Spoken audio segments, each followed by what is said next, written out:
고린도전서 11장 2절부터 16절까지 말씀을 교독하겠습니다. 이 본문은 몇 주 전에 제가 주일날 낮설교로 했던 본문입니다. 그리고 이 내용이 정확한 그 시대의 시대적인 상황을 알아야지만이 이해할 수 있는 부분이기 때문에 지금 현재 우리가 이 본문을 이해하기는 조금 난해한 부분은 없지 않아 있습니다. 오늘 본문 말씀의 처음 시작을 사도 바울은 이렇게 이야기합니다.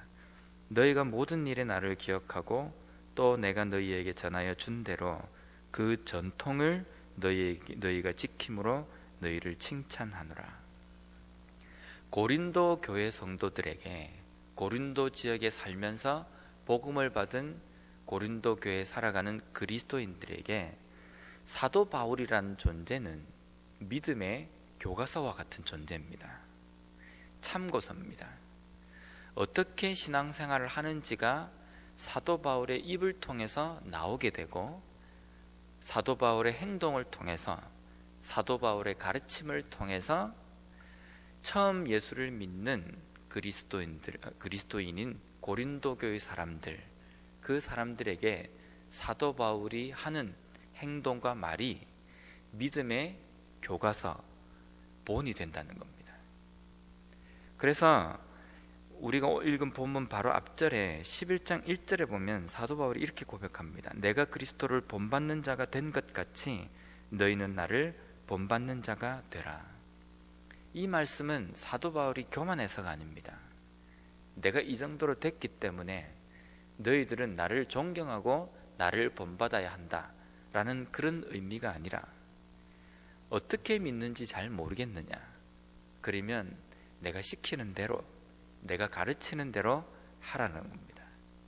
왜냐하면 내 삶은 하나님을 닮기 위해서, 예수 그리스도를 닮기 위해서 부단히 노력하고 몸부림치며 살아가는 삶이기 때문에 당신들이 나를 본받으면 곧 예수님을 본받게 되는 것입니다 라는 것이 사도 바울이 1절과 2절에 나와 있는 고백이라는 겁니다. 오늘날 우리의 삶도 크게 또는 작게는 누군가에게 본이 되는 삶을 살아가고 있습니다. 좁게는, 가까이에는 우리 자녀들에게, 우리 친척들에게, 내 이웃에게, 더 넓게는 우리 교회 성도들에게, 새가족들에게 본이 되는 삶을 살아가고 있다는 겁니다. 근데 그 본이 되는 삶을 살아가기 때문에 좋은 본으로 그들에게 비칠 것인가, 아니면 잘못된 본으로 비칠 것인가, 그것은 우리의 몫입니다. 우리가 누구를 닮는 삶을 부단히 노력하고 살아가고 있는가가 거기에 달려있기 때문입니다. 내 주관, 내가 지금까지 살아온 생활 양식, 내 가치관, 나의 개똥 철학을 쫓고 그것에 집중하면서 살아간다고 한다면요, 나의 모습을 보면서 신앙을 본받으려고 하는 사람은 나와 똑같은 사람을 만들게 된다는 겁니다. 그러니까 우리가 우리 개인의 삶이 나 자신만의 것이 아니라 우리 모두의 것이 될 수 있습니다.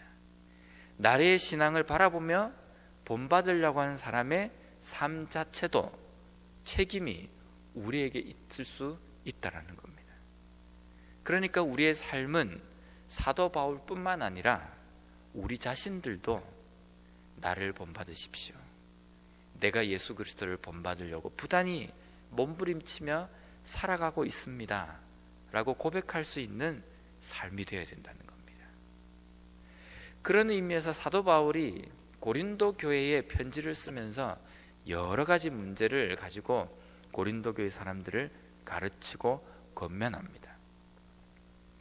어떻게 예배를 드려야 하는지, 우상의 제물을 먹는 것이 옳은지 그른지, 더군다나 결혼 문제, 성에 관한 문제는 어떻게 해석해야 하는지, 여러 가지 이방 문화에 젖어 있는 고린도 교회 사람들에게 예수님을 믿고 그리스도인으로 살아가는 것이 어떤 것인지, 그리고 자신들이 가지고 있는 그 문화를 어떻게 해석하고 어떻게 풀이해야 하는지를 사도 바울은 이 고린도 전후서를 통해서 하나하나 기록하고 있습니다.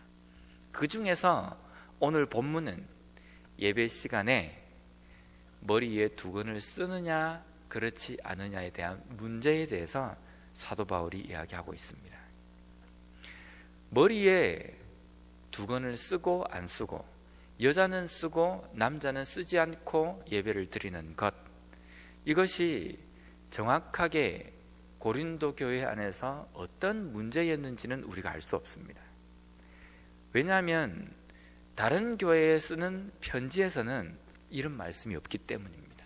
유독 고린도 교회 안에서만 이 편지에 이 두건을 쓰는 문제에 대해서 사도 바울이 거론하고 있습니다.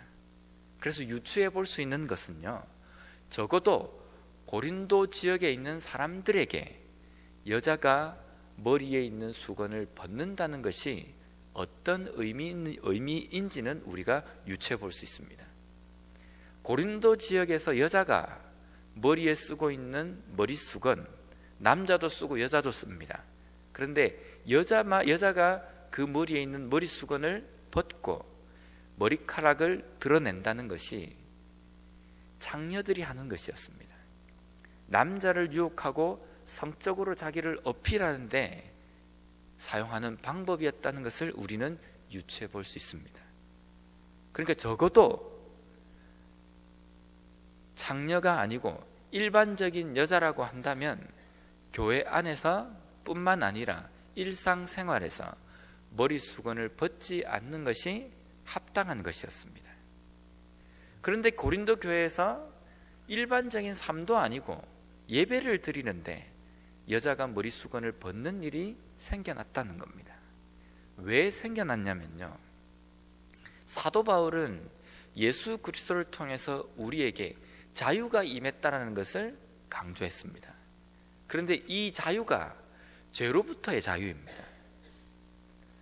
죄로 인해서 우리가 얽매였던 우리의 삶이 해방되었고 그 죄로부터 우리가 자유함을 받았다는 것이 복음의 중심적인 자유에 대한 내용입니다. 그런데 고린도 지역에 있는 사람들이 자유, 이것은 마치 오늘날 우리가 말하고 있는 방종처럼 여겨졌다는 겁니다. 우리는 무엇이든지 할 수 있다 라는 것이 고린도 교회 사람들의 생각이었습니다. 그러니까 우리가 못할 것이 무엇이 있느냐, 다 할 수 있다. 밖에서는 못한다 할지라도 적어도 교회 안에서는 우리가 자유함을 얻었기 때문에 무엇인지 다 할 수 있다 라고 주장하는 사람들이 생겨났다는 겁니다. 그래서 밖에서는 우리가 우상에게 바쳐진 재물을 못 먹는다 할지라도 교회 안에서는 먹을 수 있는 문제가 아니냐, 밖에서는 우리가 머리에 두건을 벗지 못한다 할지라도 안에서는 벗을 수 있는 문제가 아니냐, 이렇게 주장하며 교회 안에서 문화적인 충돌이 일어났다는 겁니다. 사도 바울은 그러한 고린도 교회에 편지를 보냅니다. 첫 번째, 사도 바울이 고린도 지역에 있는 사람들에게 이야기할 때에 왜 여자들이 머리수건을 벗으려고 하느냐, 그것은 고린도 지역에, 적어도 고린도 지역에 있는 문화 안에서는 허용되지 않는 것이 아니냐, 왜 그것을 굳이 그것을 반대하고 무릅쓰고 그것을 어기려고 하느냐라는 것이 첫 번째 설득입니다. 두 번째는요, 남자들이 머리에 두건을 벗지 않는 것은, 남자들이 머리에 두건을 벗는 것은 남자들의 머리는 그리스도의 영광이기 때문에 그 영광을 드러내기 위해서 머리수건을 벗자는 것입니다. 여자들이 머리에 머리수건을 벗지 않는 것은 여자들의 머리의 영광은 남자이기 때문에 그 머리수건을 가리우자는 겁니다. 예배를 드린다는 것은 하나님의 영광을 드러내는 것이기 때문에, 그리스도의 영광을 위해서 우리가 드리는 것이기 때문에 남자들은 그리스도의 영광인 그 머리를 드러내고 여자들은 사람의 영광인 그 머리를 하나님 앞에서 가리우자라는 겁니다. 그것이 사도 바울이 머리 수건에 대한 성경적인 해석이었습니다. 오늘날 우리가 교회에서 예배를 드릴 때에 예배는 하나님의 영광을 위해서 드리는 것입니다. 사람의 영광을 위해서 드리는 것이 절대로 아니라는 겁니다. 사람의 이름을 드러내기 위해서, 사람의 장기자랑을 하기 위해서, 사람이 가지고 있는 소질을 여러 사람들에게 알려주기 위해서, 자랑하기 위해서 드리는 것이 예배가 아니라는 겁니다. 내 존재가 살아있다는 것을 만방에 떨치기 위해서 드리는 것이 예배가 아니라는 겁니다. 예배는 오직 사람의 영광은 감추고 하나님의 영광, 그리스도의 영광을 드러내면서 하나님을 높여드리는 시간이 예배의 시간입니다. 그런데 오늘날 예배의 우리의 모습을 보면요, 너무 많은 부분에서 사람의 영광에 집중되어 있습니다. 사람의 이름을 드러내고 사람의 장기를 나타내고 사람이 살아있음의 그 존재를 사람들에게 알리는 그런 장이 되어버렸다는 겁니다. 하나님의 영광은 희석되어져 버리고 오직 사람의 영광을 위해서 드리는 예배처럼 되었다는 겁니다. 그 예배 가운데에 하나님의 영광, 그리스도의 영광이 있는지를 우리는 돌아봐야 된다는 겁니다. 왜냐하면 하나님의 영광을 나타내지 않는 예배는 우리가 예배라고 모였지만 하나님께서 결코 그 예배 가운데 함께 하시지도 않고 그 예배에 관심을 보이시지도 않는다는 겁니다. 비록 순서가 어느라다 할지라도, 예배 구성이 그렇게 잘 짜맞춰 있지 않는다 할지라도, 예배를 드리는 한 사람 한 사람이 그리스도의 영광에 집중하고 그 영광을 드러내기 위해서 하는 예배는 하나님께서 기뻐 받으시고 귀하게 보신다는 겁니다.